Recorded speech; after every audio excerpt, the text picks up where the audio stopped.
Et est-ce qu'aujourd'hui, t'es content de ce que tu fais, Ah oui, t'es heureux? Ouais. Je disais au début que j'étais passionné. Là, faire de ma passion mon travail, c'est excellent, quoi.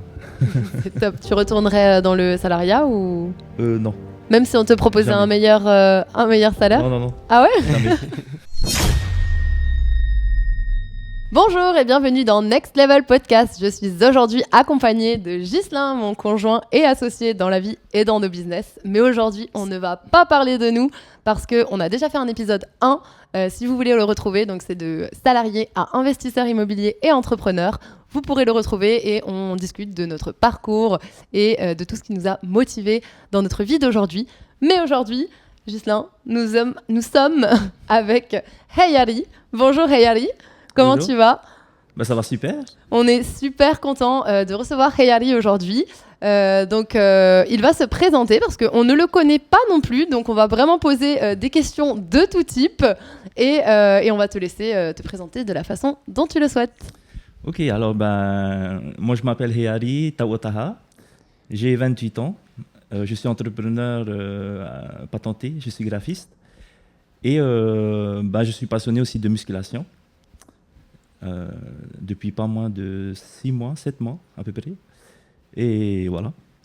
Waouh, je sens qu'on va avoir plein de choses on a plein de choses en commun, je pense. On a plein de choses en commun, donc c'est cool. On va pouvoir discuter tranquillement et commencer un petit peu à mieux te connaître.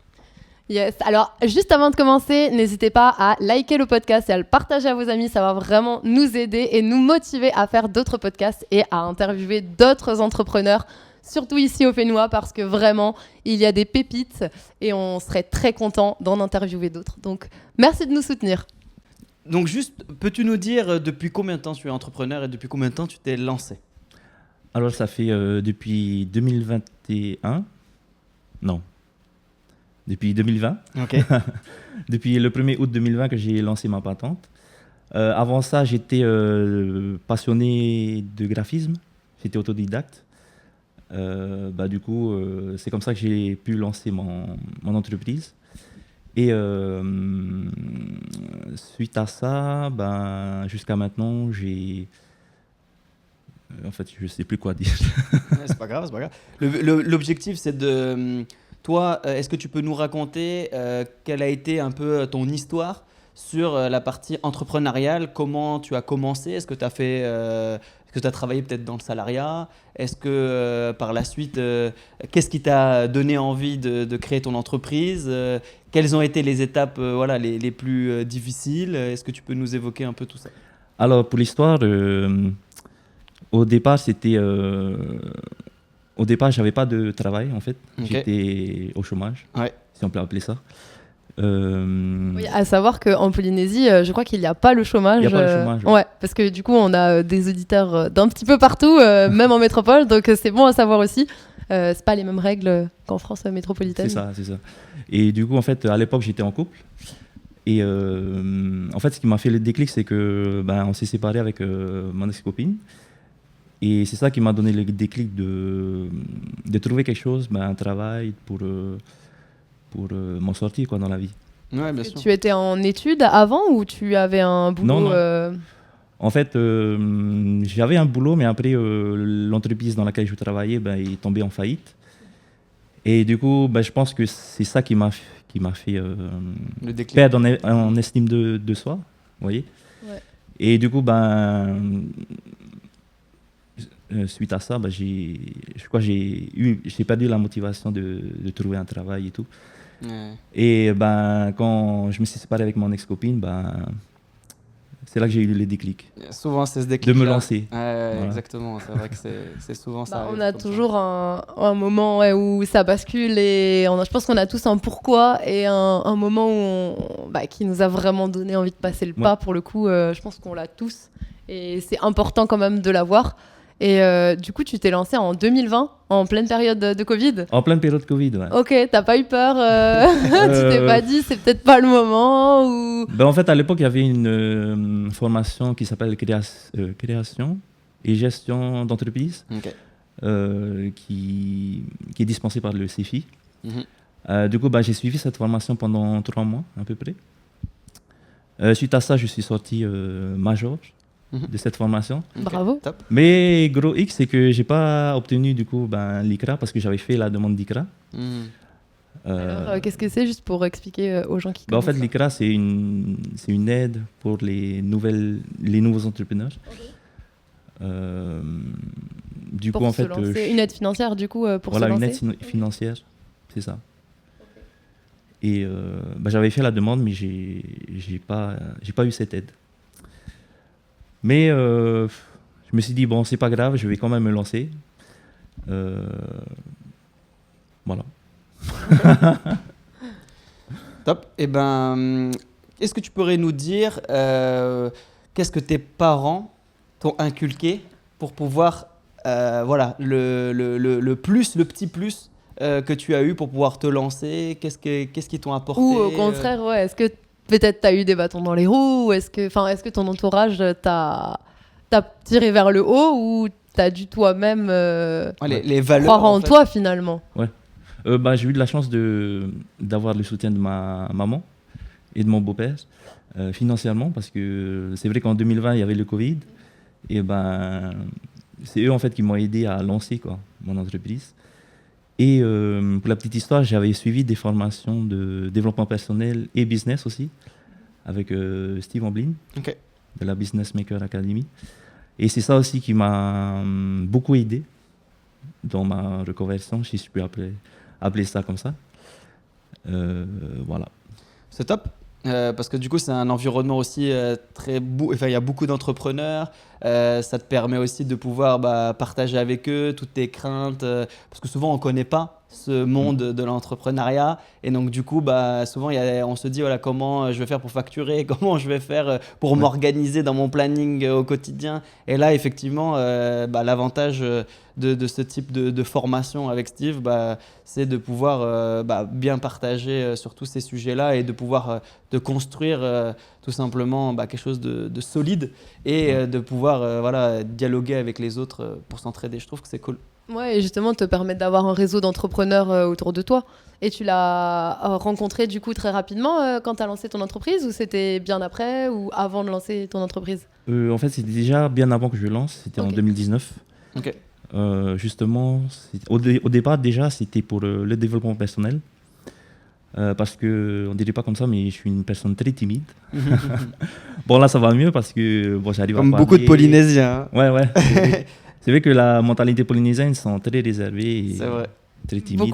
Beaucoup trop respectueux. Ouais, voilà, c'est ça. Mais ça a son bon côté. C'est ça. Et du coup, ça m'a beaucoup aidé avec ces formations et les bootcamps aussi que j'ai suivis. Voilà.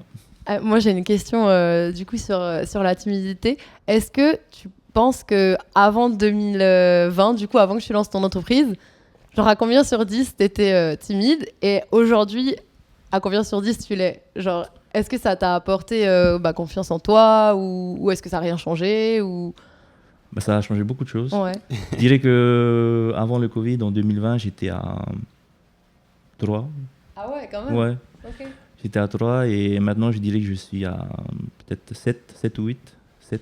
Et tu penses que ça a été quoi les facteurs du coup qui t'ont vraiment aidé à Bah, évoluer là-dedans En fait, c'est plus d'avoir développé mon business, mon activité de graphiste.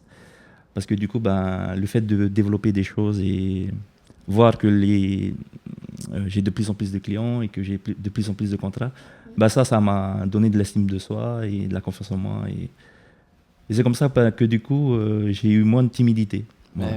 En fait, c'est un tout. C'est non seulement moi personnellement, sur mon travail personnel, mais aussi dans mon activité. Voilà.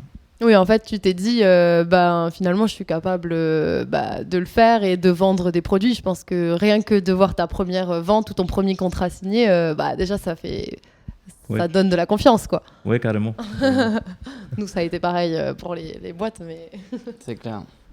Non, moi, je me posais une question. C'est si tu avais une machine à remonter le temps et que tu parlais à ton toi qui avait 18 ans, qu'est-ce que tu lui dirais pour que tu puisses arriver plus rapidement à ton succès d'aujourd'hui et ton développement d'aujourd'hui? Bonne question. Ben, je lui dirais, vas-y, fonce. N'aie pas peur. N'aie pas peur de te C'est ça. lancer. Des risques, de tous les problèmes que tu peux rencontrer, Ouais, c'est ça. les difficultés, parce que souvent on se fait tout un monde de se dire ah ouais, pour être indépendant, il va falloir s'inscrire à la CCISM, Ouais, c'est ça. il va falloir aller valider en fait plein de choses administratives, et souvent ça fait peur. Parce que j'en ai rencontré beaucoup qui n'osent pas se lancer tout simplement parce qu'ils pensent que au niveau administratif c'est hyper compliqué, ça coûte cher, etc. Alors que c'est pas si cher que ça. Que voilà, ils peuvent gagner beaucoup plus en fin de compte en se régularisant et en se lançant et pour pouvoir se développer et aller chercher des nouveaux clients en fait. Ouais, c'est ça. Et justement, comment dire, en rebondissant sur ce que tu disais là, c'est vrai que être salarié et être entrepreneur, c'est vrai qu'au niveau du temps, tu gères un peu comme tu veux, quoi. Tu commences à n'importe quelle heure, tu termines à n'importe quelle heure aussi. C'est ça aussi que ça veut dire. Par exemple, moi, des fois, je fais des nuits blanches. Moi, j'ai beaucoup de travail. Ouais, qui en tant qu'entrepreneur n'a pas fait de nuit blanche Ouais. il y a toujours, surtout au démarrage, quand tu lances ton projet, il y a beaucoup de stress qui rentre parce que tu te dis est-ce que ça va marcher, est-ce que c'est la bonne idée, est-ce que ça va plaire, est-ce que mon travail va plaire aussi, parce que c'est ça aussi. Quand on est dans le monde du graphisme, quand tu vas designer des produits, des logos, des concepts que tu vas pouvoir commercialiser auprès des marques, est-ce que ça va leur plaire, tu vois, ton travail, et c'est ça qui est des fois un peu frustrant. Est-ce que tu peux nous en parler un peu plus par rapport à ça au niveau de ton talent aujourd'hui de créateur de contenu sur le design avec les marques, comment tu as appris tout ça, etc. Pour la petite histoire, j'avais commencé. Déjà, je suis passionné par ça. Ouais. Déjà. C'est important. C'est important, ouais. Parce que quand tu veux travailler dans le graphisme, si tu n'es pas passionné, tu ne peux pas être créatif. Et en fait, j'avais commencé en 2013. J'étais toujours à l'école, je crois au collège, je ne sais plus. Et à l'époque, je faisais les pochettes d'albums, de musique. En fait, je faisais des montages sur Photoshop et tout. Et c'est comme ça que j'ai commencé ma passion. Ok. Et c'est tout récemment, en 2020, que j'ai lancé cette passion. En un truc un peu plus professionnel, quoi. Mais du coup, tu as été autodidacte ou tu as fait des études aussi de graphisme? Complètement autodidacte. Ah ouais, ok. Ouais. Ah, purée, bravo. Et jusqu'à maintenant, hein, je suis autodidacte, ouais. Et du coup, tu apprends quand même un peu, tu vas chercher des tips, je sais pas, sur YouTube Oui. ou... Ouais, ok. Sur des nouvelles techniques de création aussi. Ok. Des fois, j'utilise aussi de la 3D, donc... Et du coup, quel logiciel tu utilises dans le graphisme? Qu'est-ce que tu conseillerais à quelqu'un qui se lancerait dans le graphisme, genre les 3 outils indispensables? Alors, c'est Illustrator. Ok. Déjà, Illustrator pour les logos. Ouais. C'est important. Photoshop pour les affiches. Et InDesign pour tout ce qui est catalogue et menu, voilà. Ok, ouais, parce que c'est quand même des logiciels hyper complexes. Pour les avoir utilisés, moi j'ai passé des heures à devoir me former dessus, donc c'est pas évident à utiliser, quoi. Ouais. C'est pas comme Canva. ouais, c'est vrai. Non, c'est sûr qu'effectivement, nous on utilise plus Canva parce qu'on est moins dans le côté, on va dire, plus pointu de ces logiciels que tu as cités, qui sont assez complexes à utiliser au quotidien. Donc effectivement, il faut une formation, il faut apprendre tout ça. Alors, il y a beaucoup de formations qui sont disponibles gratuitement sur YouTube qu'on peut trouver. Et après, effectivement, pour se perfectionner, on peut aller acheter une formation spécifique pour avoir vraiment un tuto d'explication point par point sur des choses qu'on voudrait mettre en place. Toi, comment tu as fait pour apprendre? Tu t'es lancé comme ça, tu as acheté un logiciel et tu t'es dit voilà, je vais essayer de me créer un logo, commençant par mon logo, imaginons, et donc du coup tu t'es dit voilà, je vais créer mon propre logo, et déjà pour voir comment ça marche, comment tu t'es lancé un petit peu sur ces logiciels là? Ouais, exact, c'est tout à fait ce que tu dis. J'avais commencé à faire mon logo déjà. Ensuite, suite à ça, j'ai commencé à avoir des clients. Du coup, j'ai fait leur logo aussi pour leur business. Okay. Et concernant les formations, YouTube. YouTube, il y a plein de tutos dessus. Après, il faut juste avoir la motivation et la curiosité surtout de chercher voilà, les techniques, quoi. Ce que tu dis, c'est très important. Donc, écoutez bien, YouTube, c'est vraiment, vraiment ce qu'il vous faut pour pouvoir apprendre vraiment ce que vous voulez. C'est une base de données qui est énorme. Allez-y, n'hésitez pas à poser vos questions directement dessus pour connaître un maximum d'informations. Donc, franchement, c'est cool. Il va falloir vraiment écouter un maximum toutes les informations qui sont données dedans. Alors, il y a de tout, hein. Il y a tout type de formateurs sur YouTube, mais je pense que voilà, tu as appris énormément de choses. Exact. Après, je pense aussi que YouTube, tu peux apprendre énormément de choses et nous-mêmes, on l'a utilisé pour apprendre énormément de choses sur nos business. Mais je pense qu'une formation en ligne, ça fait un gain de temps énorme. Après, c'est sûr que si tu as déjà beaucoup de compétences dans un domaine, chercher des petites choses que tu as besoin, YouTube, c'est clairement une mine d'or. En plus, c'est gratuit. Donc, ça permet aussi à tout le monde de se lancer s'il le souhaite. Et justement, il faut avoir la motivation, comme tu disais. Ouais, c'est ça. Et comme tu disais, pour les formations en ligne et tout, c'est vrai que tu peux acheter une formation, mais si tu as la motivation de chercher un peu les informations au compte-gouttes, on va dire, c'est pas mal aussi. Du coup, c'est gratuit, alors qu'une formation en ligne, peut-être c'est payant, mais au moins, tu as toutes les informations réunies au même endroit. C'est exactement ça. C'est ça l'avantage des formations en ligne par rapport à YouTube. Ouais, c'est la rapidité d'accès à l'information. C'est ça. En fait, c'est un facilitateur en fin de compte. Hein. Voilà. Tu as tout directement, juste à cliquer, à regarder, à suivre, etc. Et c'est exactement ce que tu dis. Il y a quasiment 90-95% de l'information qui est gratuite en fin de compte sur tout le net aujourd'hui. Mais il faut aller la chercher. Donc il faut aller gratter, il faut aller à droite, à gauche pour chercher les infos. Et après, vérifier aussi si certaines infos sont bien cohérentes par rapport à certains business. Et après, c'est exactement ça, effectivement. En tout cas, c'est trop cool parce que du coup, ça conforte aussi dans le choix, dans se dire, tu vois, t'as pas fait de formation spécifique et rien qu'avec ta passion et ta motivation, t'es arrivé à ouvrir ton entreprise, à avoir tes clients. Donc, tout est possible, tu vois, t'en es la preuve. Et moi, j'avais une autre question, c'est comment t'as trouvé du coup ton ou tes premiers clients? Est-ce qu'il y en avait eu un d'abord et après t'as attendu longtemps avant d'en avoir d'autres? Ou direct, ça a fait un gros boom, ou t'as galéré à avoir tes premiers clients? Ouais, comme je disais, je suivais des formations dans le groupe de Business Maker, là. Du coup, c'est dans ces formations-là que j'ai commencé à avoir mes premiers clients. Au début, c'est des créations de logos, ensuite des menus aussi. Mais bon, ça n'a pas trop marché. Ensuite, étant donné que j'habite aussi à Taravao, à la Presqu'île, je me suis dit en 2020, il faut que je me délocalise un peu à Papeete, parce que c'est là que la plupart des clients sont, quoi. Et en février 2021, je trouve un petit local en ville pour pouvoir m'installer. Et c'est là que ça a commencé. C'est là que te rapprocher de tes clients, ça a vraiment aidé, ça a changé quelque chose, tu penses? Quand même. Okay. Comme au local où je suis en coworking. Du coup, le fait de travailler avec des collègues de travail, eux, ils ont des clients, ils m'envoient leurs clients et vice-versa.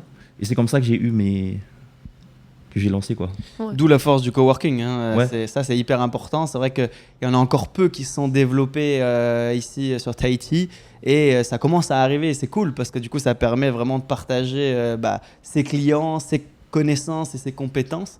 Et permet de synchroniser toutes ces données et de vraiment apporter cette valeur commune à ses clients. Et moi, je trouve ça top d'avoir vraiment ce noyau d'entrepreneurs qui s'entraident entre freelancers en fin de compte, parce que quand tu es freelance, tu es seul au démarrage, mais après, tu t'entraides et ça, je trouve ça super. Justement, est-ce que aujourd'hui, tu pourrais dire, par exemple, si tu étais resté à Taravao et que t'étais resté, toi, dans ta chambre à bosser sur ton ordi, etc. Est-ce que tu aurais réussi pareil qu'aujourd'hui? Ou est-ce que justement ça aurait été un frein? Je pense que vraiment le réseau a dû t'aider. Mais à quel point du coup parce que tu vois, si par exemple quelqu'un veut se lancer, il est chez lui, il bosse super bien derrière son ordi. Mais en fait, perso, je pense que tu peux pas réussir tout seul. Et du coup, je sais pas ce que tu en penses, mais... Ouais, tout à fait. Le fait d'avoir emménagé en ville, c'est vrai que ça m'a bien aidé. Et surtout aussi au niveau de la dynamique de travail. Le fait d'échanger avec d'autres freelances, c'est carrément cool, quoi. Surtout que là où je suis, je suis le seul graphiste. Les autres sont des vidéastes et photographes aussi.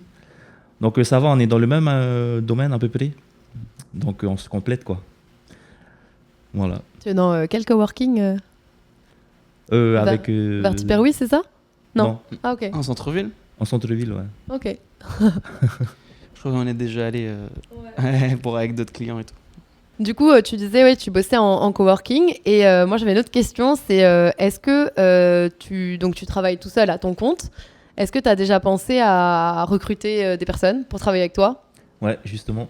Là, normalement, cette année, ça serait un peu l'objectif parce que c'est vrai que quand c'est au moment des fêtes, Noël, Halloween et tout ça, je suis carrément surchargé. Donc, ouais, c'est un peu le but cette année-là. Ok. Tu penses du coup en autre patenté? Alors, patenté, juste pour que tout le monde comprenne, c'est un auto-entrepreneur en Polynésie française. Du coup, tu comptes travailler avec des patentés ou avoir des stagiaires, des alternants en Pour l'instant, CDI? je ne sais pas encore. Je suis en train de réfléchir, mais ouais, je suis en train de réfléchir. Ok. Parce qu'il y a aussi une aide, justement. Ce que j'allais dire, il y a différentes aides en fait aussi au CVD, je crois que ça s'appelle. Ouais, c'est ça. Et donc du coup, ça te permet d'avoir une personne pendant une année complète à un montant fixe qui est payé en fait par l'État. Je sais plus, c'est 1 an ou 2 d'ailleurs. C'est 1 an, mais renouvelable, il me semble. Ouais, Ouais, c'est possible. Et bon, il y a certaines conditions à ça. Il faut qu'il y ait un certain niveau d'études. Je crois que c'est une licence minimum. Ouais. Et donc, du coup. Un âge aussi, il me semble, moins de 30 ans ou même moins. Et enfin, tout ça est disponible et accessible sur le Dixit où il y a toutes les infos directement recensées pour la Polynésie. Et moi, je voulais te poser une question. Je rebondis directement sur la partie immobilier.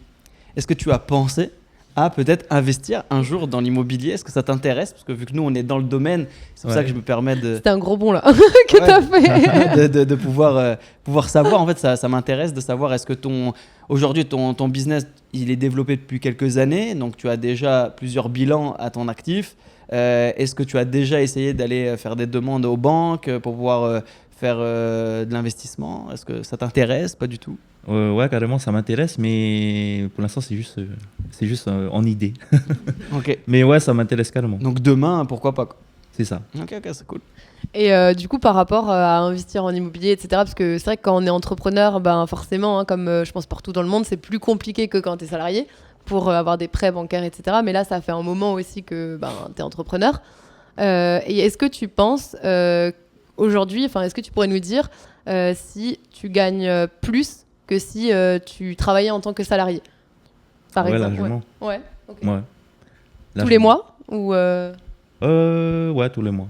C'est assez stable, ouais. Les assez revenus, stable, c'est ouais. assez stable. Parce que c'est ça, en fait, ce que les salariés, en fait, ont peur, c'est qu'eux, ils restent dans le salariat parce qu'il y a une stabilité. Tu sais, ils ont toujours le même revenu. Derrière, ils se disent, oui, quand tu es entrepreneur, ça aussi. C'est-à-dire, des fois, tu es dans les bons moments, tu signes des contrats, tu gagnes pas mal d'argent. Puis des fois, tu es un peu dans le down où là, il y a moins de contrats, c'est un peu la galère. Et toi, c'est assez stable, tu arrives à avoir quand même assez de contrats régulièrement avec des... Généralement, en fait, si vous voulez, j'ai trois principaux clients. Ok. Donc, chaque mois, j'ai ces clients récurrents. Ok. Et tu signes des contrats à l'année, en fait, pour être tranquille, du coup, pour sécuriser Non, tes même revenus? pas. Non, ok. Ils ont du En fait, travail, c'est juste une histoire de confiance. Hmm. Du coup, comme ils aiment bien travailler avec moi, du coup, voilà. Ils te confient. Top. Voilà, c'est ça. Le travail qu'ils ont, c'est cool. En tout cas, ouais, c'est top. Et est-ce que tu pourrais aussi nous dire si tu as eu des difficultés quand tu as eu tes premiers clients ou si tout s'est bien passé dès le début? Parce qu'on idéalise beaucoup le lancement de son entreprise, on est très fiers, on est sûr de nous. Mais au moment où on le lance, il y a toujours des aléas. Et est-ce que tu en as rencontré Ouais, il y a certains clients, par exemple, je leur envoie le devis, je fais la prestation et ils payent le premier acompte. Mais après, quand il faut payer le deuxième acompte, il n'y a plus personne, quoi. C'est ça. Moi, j'en ai pas eu beaucoup, mais j'en ai eu, quoi. Mais là, franchement, dites-nous en commentaire si vous avez déjà rencontré ce problème parce que franchement, nous, on l'a rencontré aussi. Et des fois, on se dit, mais c'est nous le problème ou... Ouais, c'est ça. Et même des fois, c'est des grosses entreprises. Donc, du coup, c'est ça. Tu t'es encore plus surpris où tu te dis, ça fait 6 mois que j'attends. Et tu te dis, pourtant, le travail il a été fait, tout a été validé, tout le monde est OK. Et tu attends ton paiement. C'est ça. mais ça a du mal à venir. Et la deuxième partie, elle a du mal à Ouais, il n'y venir. a plus quelqu'un après. C'est ça. Mais je pense que c'est la difficulté que chaque entrepreneur rencontre, pas régulièrement, mais de temps en temps. Mais qu'il rencontre, je pense, dans sa vie d'entrepreneur, c'est sûr. Et du coup, tu as mis des choses en place pour éviter ce problème ou tu sais toujours pas trop comment t'y prendre par rapport à ça? Du coup, déjà au début, je travaillais plus avec des particuliers. Alors que maintenant, je travaille que avec des entreprises déjà en place, quoi. Des grosses si je puis entreprises, ouais. Ouais, voilà, des grosses entreprises. Au moins là, j'ai pas de souci de paiement des factures. Et là, je rebondis sur ça. Qu'est-ce que tu penses des moyens de paiement en fin de compte en Polynésie? Comment toi tu te fais payer? Est-ce que c'est par virement? Est-ce que il y a des systèmes aujourd'hui qui pourraient être plus simples mis Ou en la place? question qui fâche, les moyens de paiement en Polynésie de française. paiement, j'ai un client qui me paye par chèque et les deux autres qui me payent par virement. Ok. C'est vrai que les paiements par chèque, c'est un peu contraignant parce qu'il faut aller chercher le chèque. Allez le Après, déposer. il faut tout de suite. attendre C'est ça. une semaine, 2 semaines, voire. Le temps qu'il arrive réellement sur Voilà, le c'est ça. compte. Ouais, parce Donc, que du coup, tu as déjà pensé à avoir des clients au-delà de la Polynésie française ou justement ton objectif c'est collaborer avec des entreprises ici? Justement, au début, quand j'avais commencé, j'avais essayé un peu de tâter ma clientèle, voir si je pouvais toucher un peu les clients de France et tout. Mais finalement, je préfère rester sur Tahiti. Parce que je C'est plus pense, simple. ouais, je pense aussi que, enfin, au niveau du paiement, parce que si tu collaborais par exemple avec un client qui est en France métropolitaine, comment tu te fais payer par virement du coup, parce qu'il n'y a pas vraiment enfin, c'est compliqué les moyens de paiement Ouais. à distance en tout cas. Ouais, c'est vrai. Bon, après, maintenant avec Revolut, je crois. Mm. Revolut, tu peux te faire payer comme ça aussi. Mm. Beaucoup C'est plus. vrai que quand c'est pas la même devise, c'est un peu compliqué. Mm. C'est sûr, puis il y a des freins aussi à ça parce qu'on s'est rendu compte qu'en Polynésie, tout ce qui est moyen de paiement un peu digitalisé, ça a du mal à arriver. Alors on en a quelques-uns, quelques sociétés qui sont en train d'arriver et c'est cool. On a NewPay, on a Deblock, je crois, qui vient d'arriver là il y a quelques jours. Je crois qu'il y a Bbank aussi. Ouais, Mhm. Bbank, Bbank. effectivement, qui est une boîte à la base belge Ouais. et qui est en train de se développer un petit peu entre la Polynésie, la Nouvelle-Calédonie et d'autres.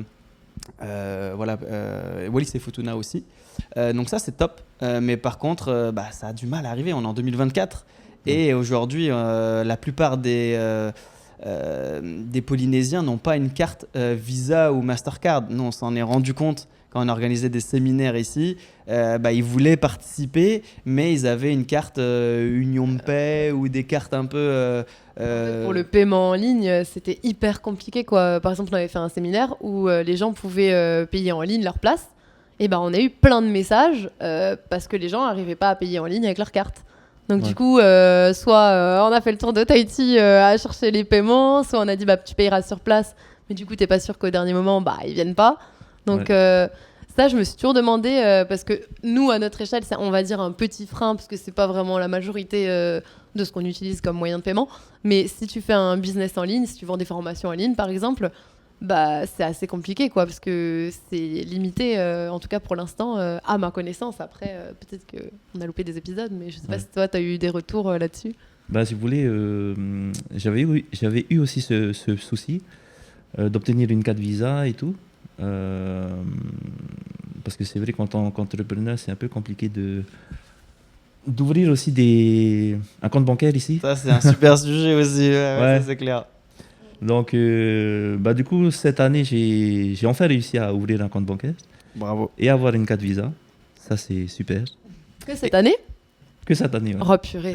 Donc tu étais où? Tu étais à l'OPT ou tu étais à... Ouais, voilà, CCP, Ok. Marara Paiement. Ok. Donc c'est l'équivalent de la Poste en France. Voilà, c'est ça. Ok, ouais, c'est la difficulté qu'on rencontre tous parce que tout simplement il faut montrer un peu carte blanche, Ouais. patte blanche. Enfin, je ne sais pas comment on peut l'expliquer, mais c'est vrai que on ne peut pas ouvrir une société sans avoir de recul en fin de compte parce qu'ils demandent énormément de papiers qui freinent en fin de compte l'inscription d'un entrepreneur dans leur banque. Et donc du coup, quelle banque tu as choisi qui t'ont accepté? La banque de Tahiti. Ok, top. Ok, il y a une bonne banque aussi ici. Ouais. Donc ça te permet aussi de pouvoir demain peut-être emprunter, du coup. En fait, si vous voulez, au départ, c'était l'objectif. Ouais. Déjà d'ouvrir un compte, ensuite pour avoir la visa.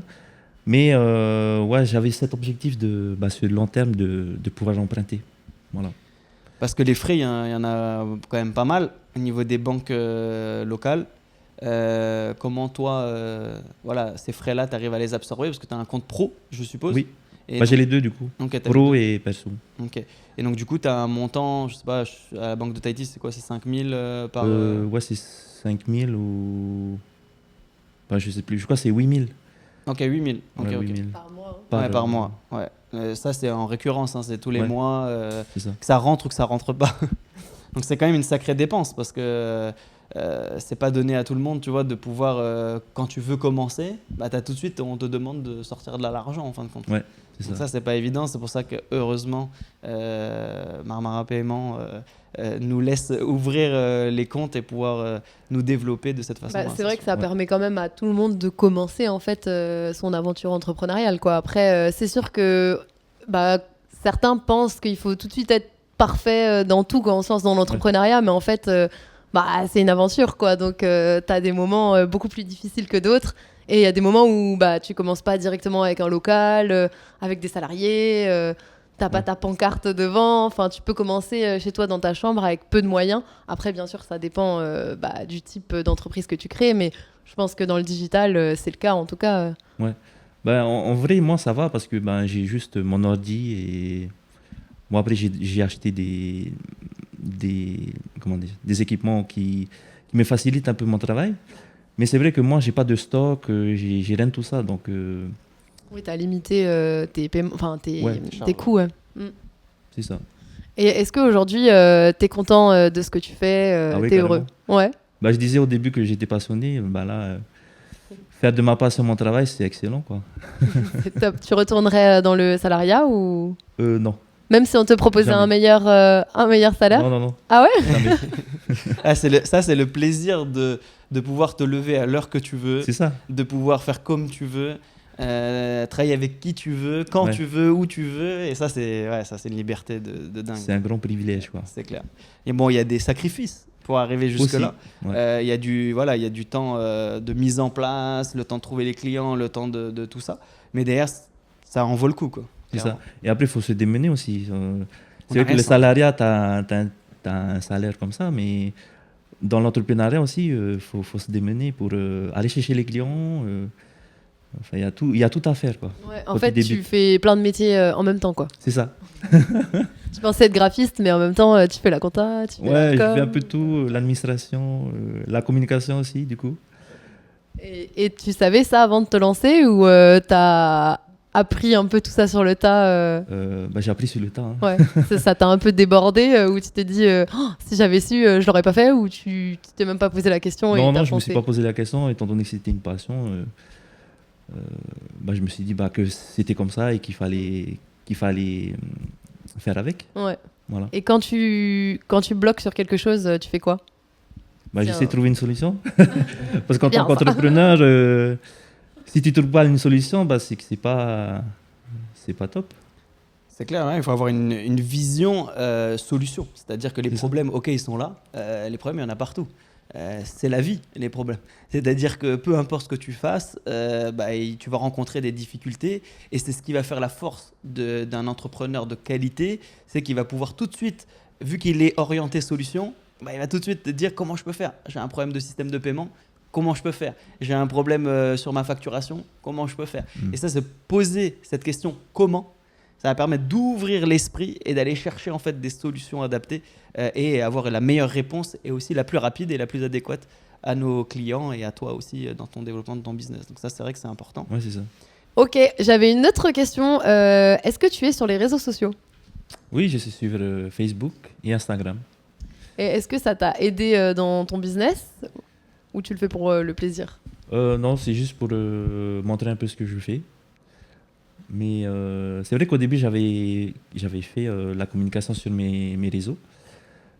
Ça m'a bien aidé quand même. Mais c'est vrai que maintenant, comme je travaille tout seul, j'ai du mal à concilier faire la communication sur mes réseaux et rendre les travaux des clients. Voilà. Parce que du coup, tu utilises aussi ta page Facebook, parce que c'est vrai qu'en Polynésie, je pense qu'une entreprise qui n'est pas sur Facebook n'existe pas Ouais, quasiment. effectivement. Et du coup, tu penses que ça t'a aussi aidé à trouver des clients ou aujourd'hui c'est plus du bouche à oreille Aujourd'hui, c'est plus du bouche à oreille. Ouais, à travers ton réseau et à travers les clients que tu as déjà, c'est ça? c'est ça. Ok. On avait une autre question avant de passer au Fast Life, c'est qu'est-ce que tu fais de ton temps libre?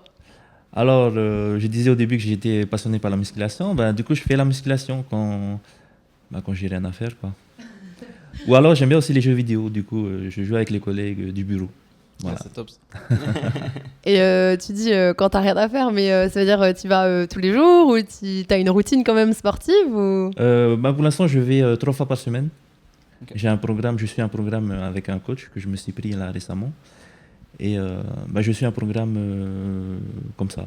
Un plan alimentaire et un plan d'entraînement chaque semaine. Ok. Pour avoir des résultats. Pour avoir Ah. des résultats. Ouais. Pour ça, il faut un coach. Ouais, la discipline, ça, c'est vrai que ça, c'est un truc que je prends comme conseil, tu vois. Non, c'est clair, c'est hyper important. Quelle expérience au cours de ta vie que tu as rencontrée, ça a été un échec et que ça t'a marqué et que tu souhaiterais nous partager pour qu'ils puissent apprendre de cet échec et éviter de le faire? C'est pas évident. Ouais, c'est pas évident. Tu veux qu'on te pose une autre question? Alors, Ben, je vois pas trop d'échecs. Enfin, de gros échecs, tu veux dire, hein, c'est ça? ouais, ou un échec, je sais pas, quelque chose que tu as essayé de faire, je sais pas, comme un design que tu avais créé pour un client, ça l'a pas plu parce qu'il est exigeant, Ah, oui. tu as dû refaire. Après, tu vois, et en fin de compte, je sais pas, ça a pas convenu. Ouais, c'est vrai que j'ai une anecdote comme ça, c'est que j'avais créé un logo pour un client. Mhm. Il m'avait fait son brief et tout. Et c'est vrai que quand je lui ai envoyé, ben, c'était pas du tout ça. Du coup, ben, ça m'a mis down, du coup. Et, Tu m'étonnes. bon, Ah, donc, tu l'as Après, fait c'est les retravailler amis, hein. ou t'as, du coup, il est passé par quelqu'un d'autre ben, je pense que du coup, il est passé par quelqu'un d'autre. Ok. Du coup, il y a Ouais. un moment où il faut aussi savoir Comment? ravaler sa fierté, ou ça doit pas être Oui. facile. Oui, c'est ça. Et du coup, tu as un moment de doute aussi. Ouais, bien sûr. Parce que tu Tu donnes te remets toujours en ton question. maximum, ouais. Ouais, Tu veux que ça plaise, quoi. c'est ça. C'est la vision entre le client, ce que lui il voit, mais il a du mal à t'expliquer, et que toi tu te dis avec ta créativité, moi je développe ça. Ouais, exactement. Et il y a un problème de synergie entre les Et deux. est-ce que tu l'as pris personnellement, du coup, ou tu t'es dit Au début, oui, mais après, je me suis dit, bon, s'ils n'aiment pas, c'est que c'est pas le bon logo, quoi. Voilà. Ouais, je pense que c'est important aussi de pas le prendre personnellement et de se dire c'est le business, et surtout toi tu es dans un business créatif, donc c'est encore plus compliqué parce que ça plaît ou ça plaît pas, quoi. Après c'est les goûts et les couleurs, on va dire aussi, donc Ouais, c'est ça. c'est plus... C'est ça aussi qui est difficile dans ce domaine, c'est que en tant que créatif, c'est que peut-être que toi tu aimes bien, mais que le client n'aime pas. C'est vrai qu'il ne faut pas le prendre personnellement, quoi. Là, la difficulté d'être focus aussi, parce que quand tu es créatif, souvent tu pars dans plein de propositions, tu dis Ouais. ce serait pas mal de faire ça. Et comment tu arrives là, ça, à t'organiser pour que, tu vois, que ça soit quelque chose. Est-ce que tu as une liste que tu arrives à suivre pour atteindre ton résultat pour ton client?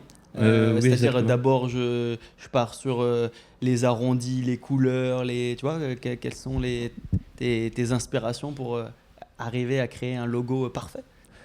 Généralement, là pour l'instant, je fais plus de logo. Ok. Je fais essentiellement des visuels comme des affiches et des catalogues aussi.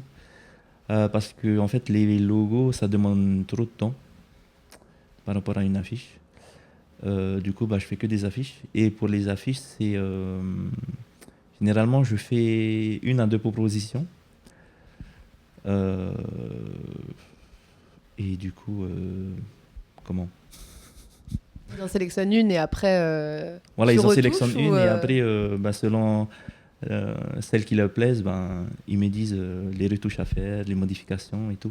Et est-ce que, je pense que c'est une question qui peut intéresser les gens qui se lancent, est-ce que tu limites le nombre de retouches et d'allers-retours entre toi et le client? Généralement, comme je travaille avec des grosses boîtes, du coup, en fait, on s'est fixé un forfait sur une affiche, par exemple. Et du coup, on fait les retouches autant de fois qu'on veut. Ok. Voilà. En fait, c'est un compromis que j'ai eu qu'on a eu ensemble. Avec Ouais, et puis ça laisse la avec mes clients. flexibilité aussi au client, du coup, Voilà. que si au dernier moment il a un petit petite souci modif ou à une faire, petite modif, c'est bien pour le client en tout cas. Ouais, c'est ça. Et quel a été le facteur principal de ta réussite par rapport, je sais pas, à des fois la persévérance, la discipline, comme tu disais avec le sport? Qu'est-ce qui a fait la différence par rapport à d'autres entrepreneurs graphistes qui proposent aussi leurs services aux mêmes entreprises avec lesquelles tu travailles? Moi, je dirais les contacts. Donc c'est le réseau Les réseaux, ouais. ouais, le plus important qui a fait vraiment la différence par rapport aux Ouais, autres. carrément. C'est ça. C'est le réseau qui m'a permis de développer ce que je fais actuellement. Parce que c'est vrai qu'au début, c'est pas facile, t'as pas de clients. Tu sais que tu as un potentiel de créer des visuels et tout, des logos et tout ça. Mais si t'as pas de clients, ça sert un peu à rien, quoi. C'est ça, c'est ça. Donc je dirais les contacts, ouais, c'est très important. Réseau, c'est la base. Ouais. C'est vraiment dans l'entrepreneuriat, c'est pour ça qu'il ne faut pas hésiter à networker, à sortir, à aller chercher vraiment de l'info, de se former, d'aller dans des formations, de rencontrer dans des séminaires d'autres personnes qui nous ressemblent, qui vont nous permettre de créer ce maillage, en fin de compte, d'autres entrepreneurs qui vont peut-être te proposer tes services à des personnes qu'eux connaissent. Et ça, c'est vraiment top. Ouais. Ouais, si tu avais un petit conseil d'ailleurs à donner à quelqu'un qui voudrait se lancer et qui est seul là, qui nous écoute et qui a une idée d'entreprise, que ce soit dans le graphisme ou autre, qu'est-ce que tu lui conseillerais pour se lancer? Bonne question. Ça, c'est la question. Qu'est-ce que toi, t'aurais aimé qu'on te dise en fait quand tu t'es lancé? N'hésite pas de te lancer. En fait, c'est l'hésitation. Au départ, j'hésitais à me lancer. Je savais pas trop par où commencer et ouais, c'est ce que je dirais en fait. Et c'est par manque de connaissances que tu n'osais pas te lancer, ou c'est parce que tu avais peur tu savais pas ce qu'il y avait derrière, quoi, Ouais, c'est plus ça. C'est un peu de ça et un peu de j'ai pas confiance en moi. Ok. Voilà. Et comment du coup t'acquiers la confiance en toi? Par le biais de rendre des projets aux clients et tout, de voir qu'ils sont contents et de voir que je travaille toujours avec eux jusqu'à maintenant. Voilà.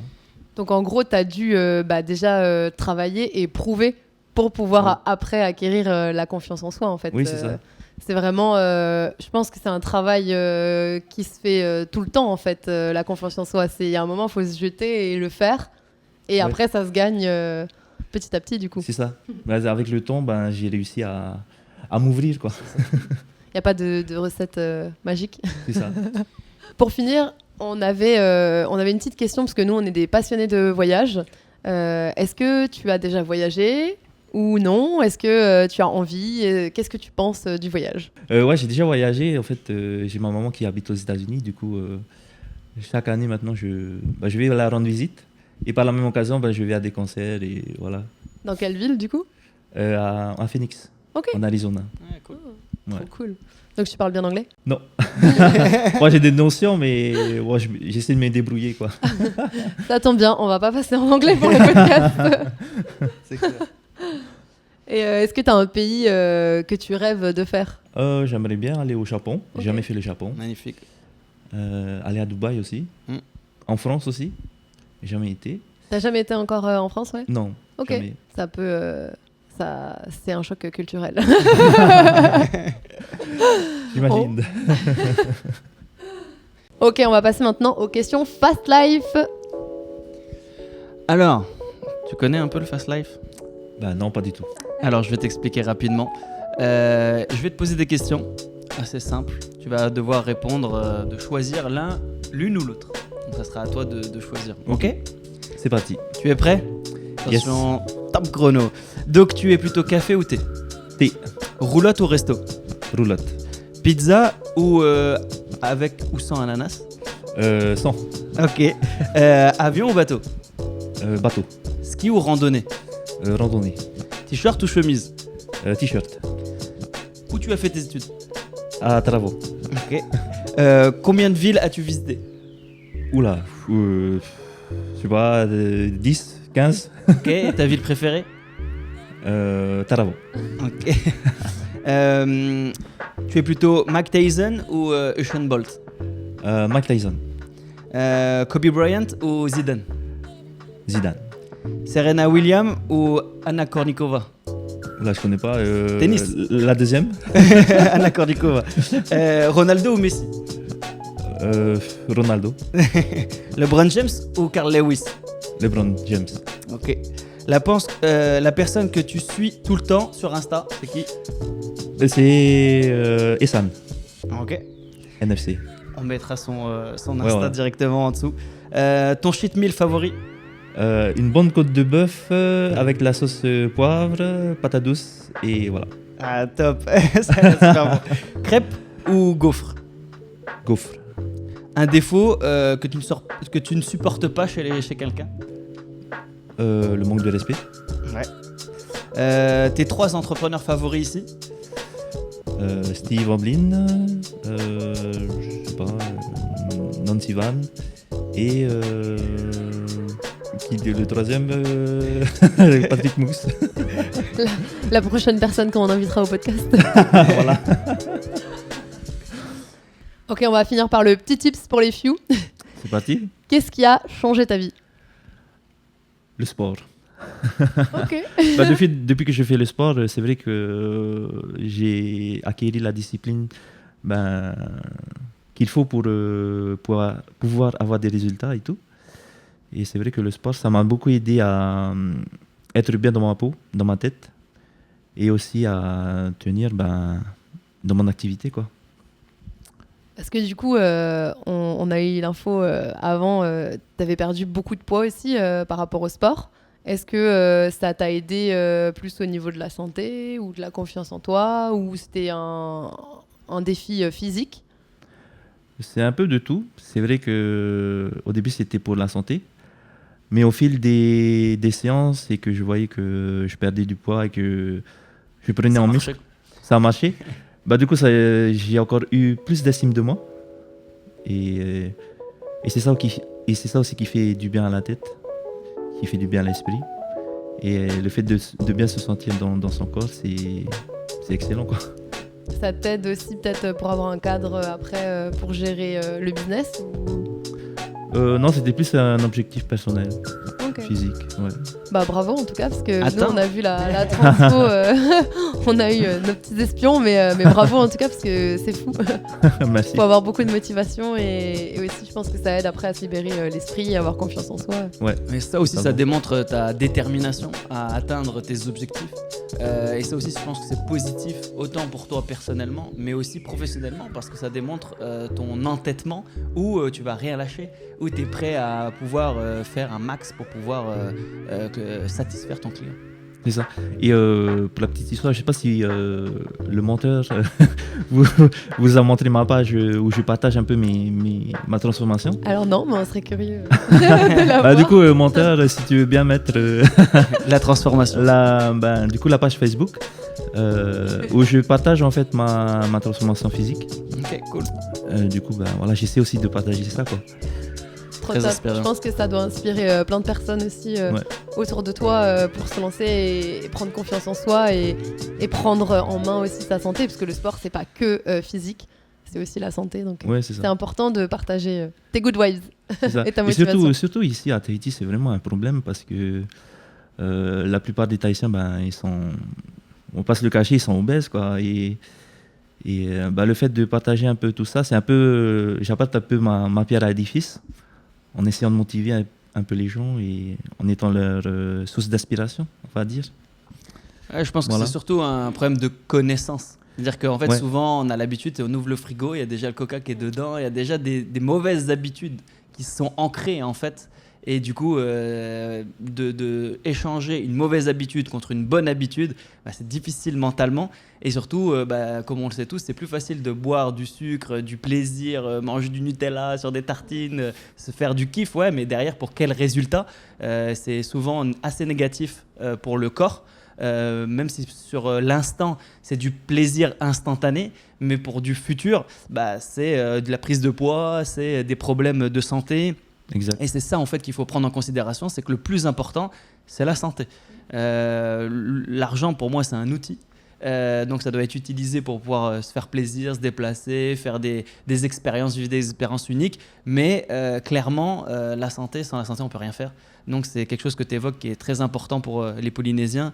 Et clairement, il faut que chacun fasse prise de conscience en se disant ça nous permet de nous libérer mentalement quand on bosse. Ça nous permet de pouvoir se sentir à l'aise, être aussi plus de confiance, parce que c'est ça aussi la timidité, je pense. Ouais. Ça en vient aussi de là.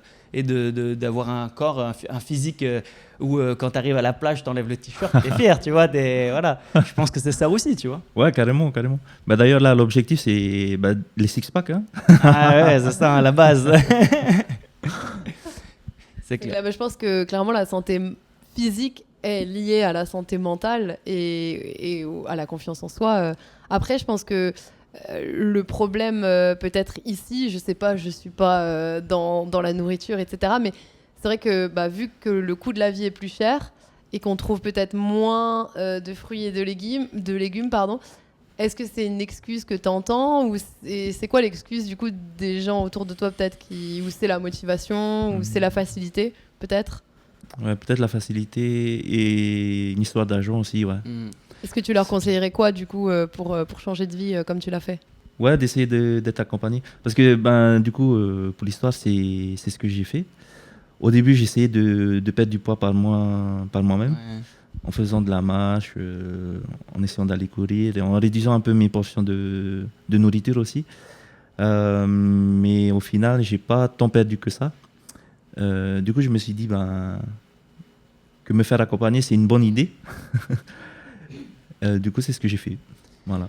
Ouais, c'est sûr que ça a un coût, ça a un budget, Oui. et c'est tellement important pour se sentir bien et pour faire le reste derrière.